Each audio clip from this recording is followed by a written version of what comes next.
اليوم بدنا نعمل طاجن الدجاج بالخضار. طبق رئيسي وسهل التحضير. نبدأ بالطريقة. بنتبل أفخاذ الدجاج بالملح والفلفل الأسود من الجانبين.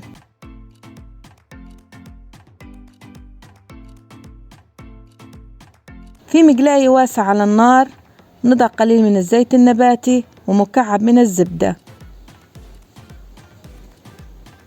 نضع قطع الدجاج بالزيت وبنقلي الدجاج حتى يتحمر. نرفع الدجاج جانبا. بنقطع بصلتين متوسطات الحجم لجوانح. بنضيف البصل للزيت. بنقلب البصل حتى يذبل. بنقطع جزرة كبيرة إلى قطع صغيرة.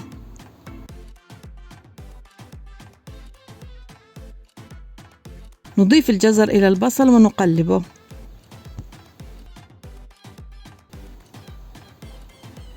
نقطع البطاطس إلى مربعات.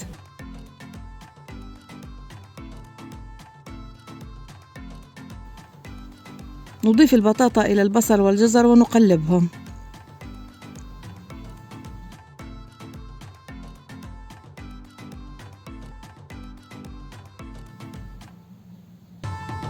نفرم قليلا من البقدونس والشبت.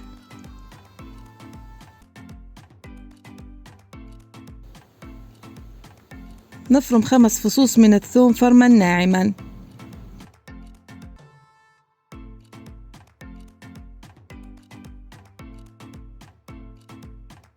نضيف البقدونس والشبت والثوم إلى الخضار.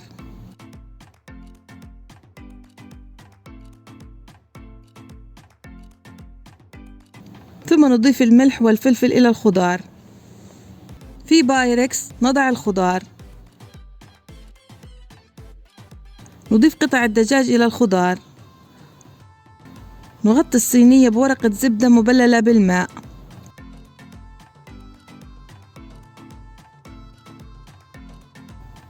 نضع الصينية في الفرن لمدة 40 دقيقة حتى تنضج.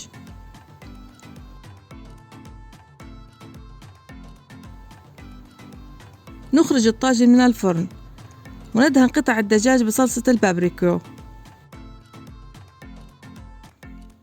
نرجعه للفرن لمدة 10 دقائق. نخرجه من الفرن ويمكن تقديمه مع الرز الأبيض أو الخبز العربي. وبالصحة والهناء. لا تنسى تشتركوا بالقناة وتفعلوا زر الجرس وتشوفوا الفيديوهات الجديدة والقديمة.